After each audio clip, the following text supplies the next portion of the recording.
Vous venez de le voir sur ces images, à peine le match terminé, les joueurs de basket de la Principauté ont les yeux rivés vers l'avenir et sont déjà partis à Kazan en Russie pour le match 2. Bonsoir à tous et bienvenue sur Monaco Info. Cette édition sera bien sûr consacrée en partie à la victoire hyper importante. Et c'était chaud, même à huis clos dans la salle Gaston Médecin, tant le match était serré. Le résumé dans ce journal ainsi que l'entretien du premier supporter de la Roca Team, le Prince Albert II.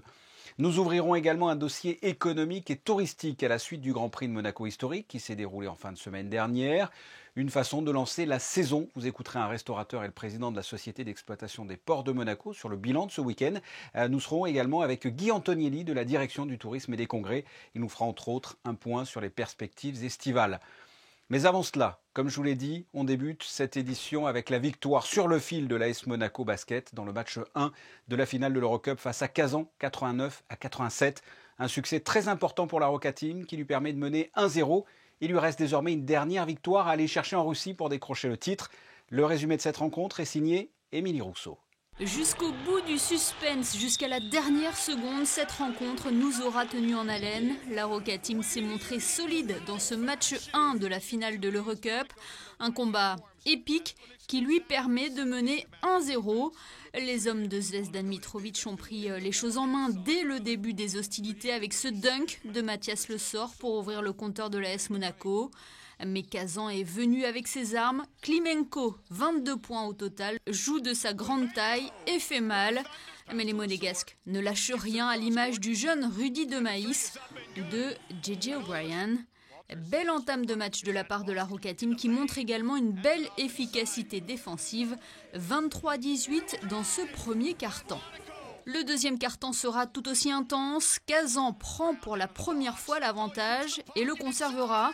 On assiste à une finale d'une grande intensité où chaque point se joue et où tout le monde est conscient de l'enjeu de cette rencontre. Monaco est au contact, mais elle est menée de 2 points à la pause, 42-44. Au retour des vestiaires, Klimenko profite des espaces. Les Russes creusent l'écart. 10 points d'avance sur la Roca Team qui semble avoir perdu le fil de cette rencontre. Mais les Monégasques font l'effort dans un match complètement fou. Ils remontent de 11 points, laissant leur adversaire muet. Retour incroyable de l'AS Monaco Basket qui lui permet de prendre un court avantage à l'issue du troisième quart-temps. Les 10 dernières minutes de la rencontre seront haletantes, la tension monte d'un cran tant. Il est important de mettre une option sur cette finale aller. Brown puis Théodore pressent les Monégasques. JJ O'Brien et Rob Gray leur répondent. Jamais l'écart ne passera au-dessus des 3 points. Les toutes dernières secondes sont palpitantes. Ndoye subtilise le ballon dans les mains de Théodore. Rob Gray se présente sur la ligne pour boucler le match. Il met un seul lancer franc. La dernière action russe ne donne rien. Du cœur, de l'intensité, du mental, Monaco a fait parler toutes ses qualités dans cette finale face à une très bonne équipe de Kazan et sous le regard du Prince Albert II. On s'est battu, on était un peu dans le mal, mais on a fait preuve de caractère comme on l'a déjà fait avant. On sait qu'on est une équipe de gagnants, de combattants et jusqu'à la fin on va se battre. C'était une vraie bataille, c'est ce qu'on attendait. Et on a fait la moitié du travail, mais on n'a pas encore fini. Ils ont marqué beaucoup de points sur la pick and roll notamment. On a fait quelques erreurs en attaque aussi. Donc je pense qu'on a beaucoup de points à améliorer. Et c'est encourageant pour la suite de savoir qu'on a une marge de progression. The difference was very, very small.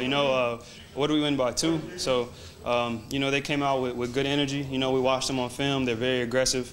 They talk a lot. They're competitive. So, we just have to stick to our game plan, continue to believe in each other, have each other's back, and just, do what coach says and pay attention to the small details so we can win. It's just one game. It's one step closer to what we're trying to accomplish. A tough game, but it's a good team, so we got to be ready. La Roca Team qui peut donc croire au titre dès vendredi. Une équipe de Monaco Info sera d'ailleurs présente à Kazan pour vous faire vivre cette rencontre. Comme vous avez pu le voir dans ce reportage, Son Altesse Sérénissime, le Prince Albert II, était dans les tribunes de la salle Gaston Médecin pour assister à la victoire des Monégasques dans ce match aller. Le souverain a tenu à être présent pour supporter la Roca Team. Je vous propose de l'écouter, il est au micro d'Émilie Rousseau. C'est vrai qu'on est tous un peu frustrés de ne pas pouvoir venir voir tous les matchs de cette équipe de basket cette Roca Team qui vraiment a fait une saison extraordinaire et on est très heureux. Je suis très fier qu'on soit en finale et j'espère qu'on puisse aller au bout. Mais ça va être très très dur. Kazan est une très très belle équipe et ça sera très très serré, mais c'est un beau spectacle et je suis très heureux de pouvoir vivre ça dans cette salle médecin ce soir. Quand on pense, il y a quelques années qu'on était vraiment dans des divisions inférieures et puis bien sûr en Pro B aussi, et de voir la progression, de voir les efforts qui ont été faits pour pouvoir attirer les meilleurs joueurs ici et de jouer les premiers rôles et puis d'être en finale d'une des 2 coupes européennes au basket, c'est tout simplement extraordinaire. Et vraiment, je remercie les dirigeants et tous ceux qui participent à la vie de la Roca Team, et bien sûr les joueurs et l'entraîneur et le staff technique. Mais vraiment, c'est tout un ensemble de personnes qui ont permis cela, et c'est extraordinaire pour le sport à Monaco, pour Monaco et bien sûr par extension peut-être pour le basket français aussi. Oui, le souverain qui a rappelé le parcours incroyable de la Roca Team depuis ces 10 dernières années où nous évoluions à l'époque en National 2. Ouvrons une page économie et tourisme avec ce qui pourrait constituer le lancement de la saison avec le Grand Prix historique qui s'est déroulé ce week-end. C'était également les vacances. Alexandra Pagny, a-t-on des chiffres ou des indicateurs concernant la fin de la semaine dernière durant cette compétition de sport automobile ? Bonsoir Fabien, il s'agissait du premier des 3 Grands Prix qui se disputeront cette année en Principauté et il était très attendu, mais a-t-il réellement remporté le succès escompté ? J'ai pu rassembler quelques chiffres concernant cette édition. La journée du vendredi était une journée sans public, donc rien de bien significatif. Pour le week-end en revanche, l'Automobile Club nous a confirmé avoir distribué les 6500 places prévues samedi et le même nombre pour dimanche. Selon la Sûreté publique, 45% des places ont été réellement occupées le samedi, soit 2925 personnes, et dimanche, 47% d'occupation, ce qui correspond à 3055 personnes. Concernant les retours télévisuels, l'ACM s'estime satisfait de l'excellent score réalisé puisque plus d'1 million de téléspectateurs ont suivi ce Grand Prix.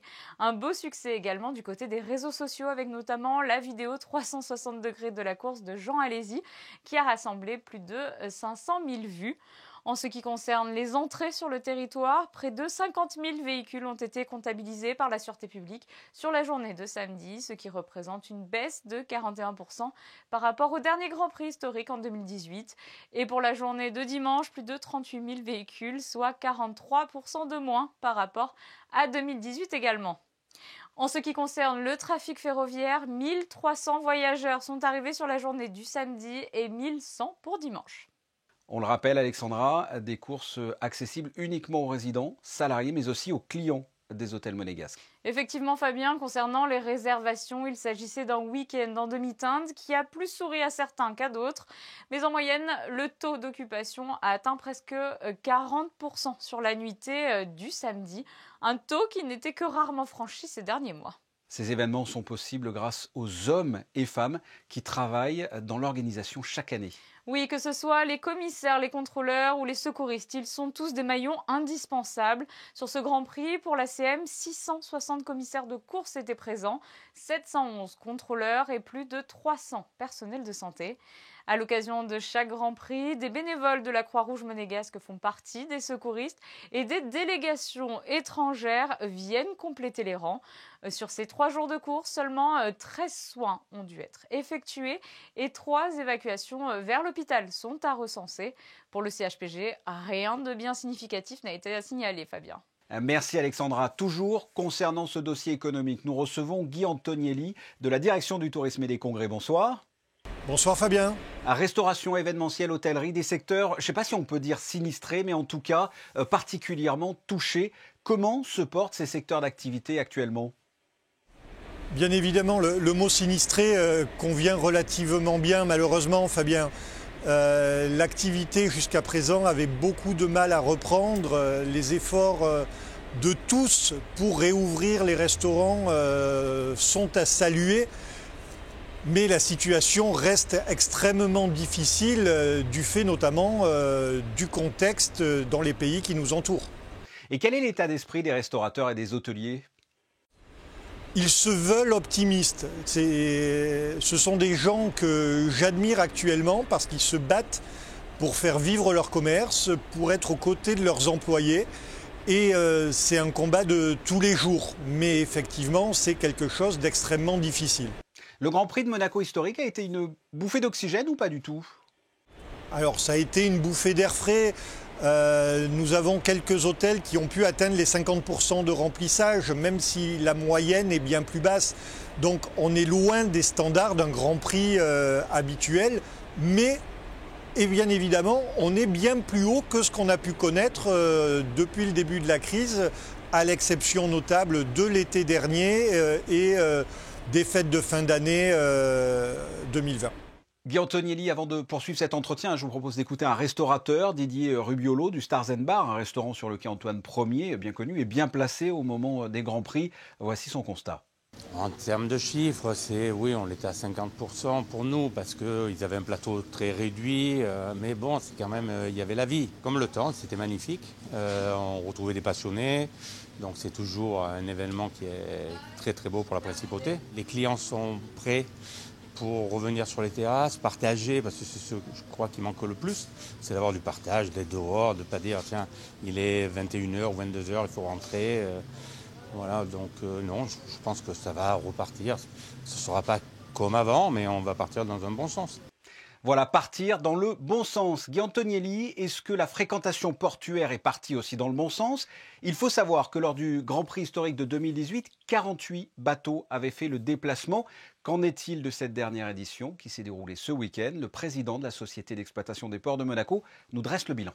Cette année, on avait quand même 38 demandes. Et sur ces 38 demandes, une fois qu'on leur a annoncé les mesures restrictives dues au Covid, on n'en a eu que 10 qui sont venus.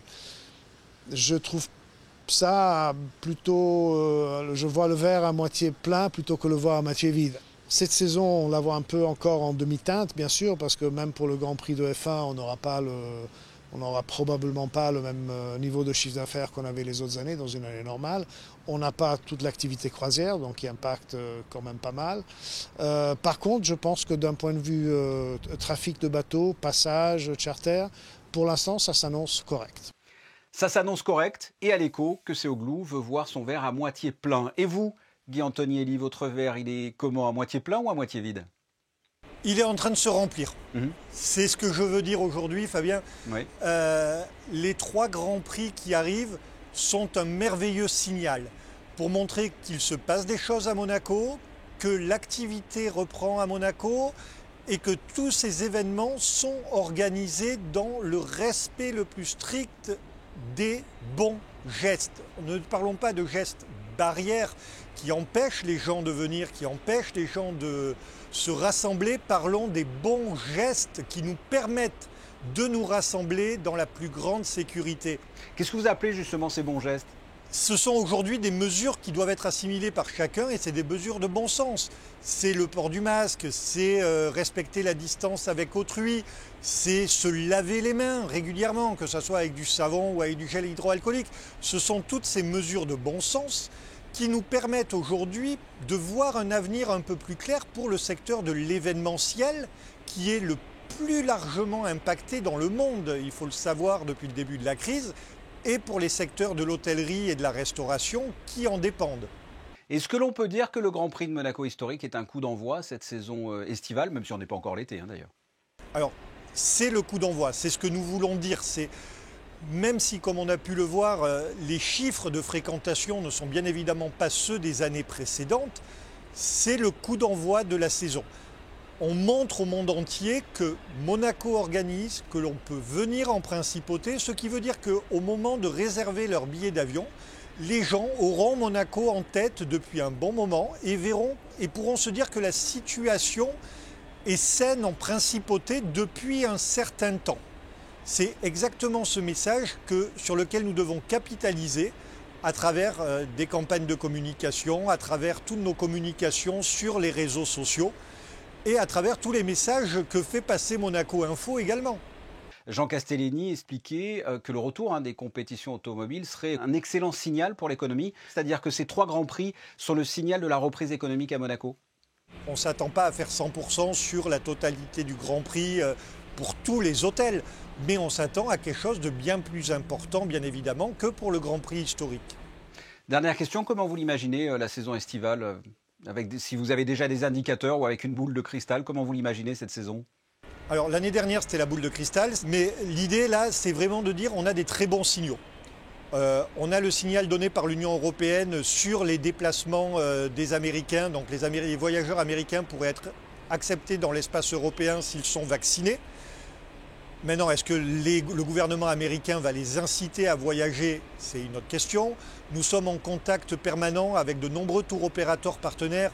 Nous savons que le marché britannique, si le marché européen lui est ouvert, les Britanniques ont hâte de revenir sur la Côte d'Azur.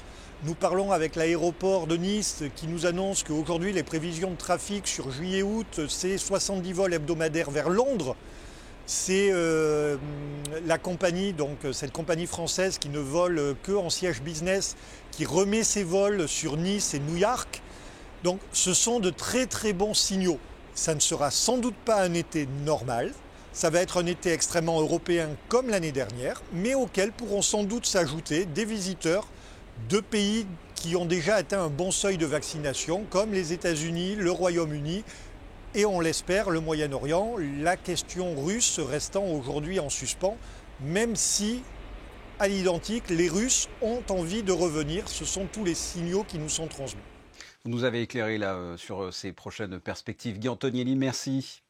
Merci à vous Fabien, bonne soirée. Bonne soirée. Nous avons parlé du Grand Prix historique d'un point de vue économique. Voyons cela sur le point humain à présent. Christina Thomel est allée à votre rencontre et vous a demandé si ce rendez-vous était pour vous une bouffée d'oxygène. Voici la réponse. C'était vraiment très enthousiasmant.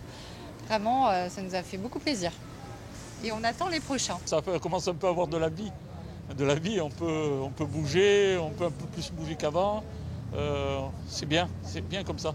Bon, après, à Monaco, ça s'est pas vraiment arrêté. Il y a quand même en demi-teinte par rapport à la France, mais on n'a pas à se plaindre ici, quoi. Je trouve ça pas mal qu'on reprenne un peu tous, mais maintenant, c'est juste c'est le masque le plus important que moi j'attends. J'espère d'ici l'été, il n'y aura ni couvre-feu, ni masque, qu'on puisse reprendre vraiment comme avant, comme c'était.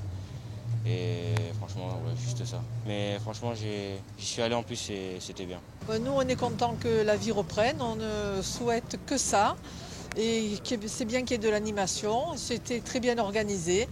Donc, on espère des jours meilleurs, mais on est sur la bonne voie, j'espère. Des jours meilleurs, on l'espère tous. On vous retrouve, Alexandra, pour un tour d'horizon du reste de l'actualité monégasque. On parle environnement, Fabien. La nouvelle pépinière d'entreprise Monaco Boost a rejoint les signataires du pacte national pour la transition énergétique ce matin. Ce pacte a été créé en 2018 et rassemble plus de 1500 personnes, 150 entreprises, associations et institutions. Monaco Boost entend rendre obligatoire la signature du pacte en faisant une condition sine qua non au dépôt de toute candidature. Et c'est une première. Pour rappel, le pacte propose à ses signataires de s'engager sur les 3 grandes thématiques carbone en principauté, la mobilité, les déchets et l'énergie. Il offre également un accompagnement pour trouver des solutions alternatives et durables dans nos actions du quotidien. Si vous souhaitez adhérer au pacte, rendez-vous sur la page pacte-coachcarbone.mc. Environnement toujours, avec le retour du CC Forum en Principauté. Le CC Forum consacré à l'économie verte est de retour pour une 6e édition à Monaco, effectivement. Il se tiendra du 6 au 8 juillet à l'hôtel Fairmont. Plusieurs speakers seront donc présents pour aborder le thème de l'investissement dans le développement durable. Pour les danseurs en herbe, des stages d'été sont proposés. Oui Fabien, on chausse ses pointes pour des stages d'été au sein de l'Académie Princesse Grace.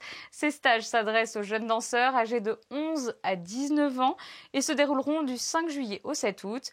Ils pourront servir également d'audition pour la rentrée 2021-2022. Attention, les demandes d'inscription sont à effectuer avant le 2 mai. Vous pouvez retrouver toutes les informations nécessaires sur le site internet des ballets de Monte-Carlo dans la rubrique Académie Princesse Grace. Un point sur la météo de demain, Alexandra. Fabien, on continue la semaine avec une météo plus hivernale que printanière. Le ciel sera couvert avec des risques d'orage dans la journée. Les températures seront comprises entre 11 et 15 degrés. Le soleil se lèvera à 6h24 et se couchera à 20h31 précisément. En ce 29 avril, nous célébrerons Sainte Catherine de Sienne. Sainte Catherine de Sienne. C'est notre sainte à vous et moi, Alexandra, puisque c'est la sainte protectrice des journalistes. Elle est née en Toscane au XIVe siècle et c'est la première femme déclarée docteur de l'Église. On se quitte avec les photos du jour et on va revenir sur cette belle victoire avec les Roca Boys qui nous ont fait trembler tant il y a eu du suspense. Les basketteurs monégasques qui sont déjà en Russie pour préparer le match numéro 2 de cette finale d'Eurocup ce vendredi. Ce sont des photos signées Manuel Vitali. Ce journal est terminé. Vous pourrez retrouver Émilie Rousseau aux commandes du JT de ce jeudi 19h. Quant à moi, je vous dis à lundi. Au revoir et portez-vous bien.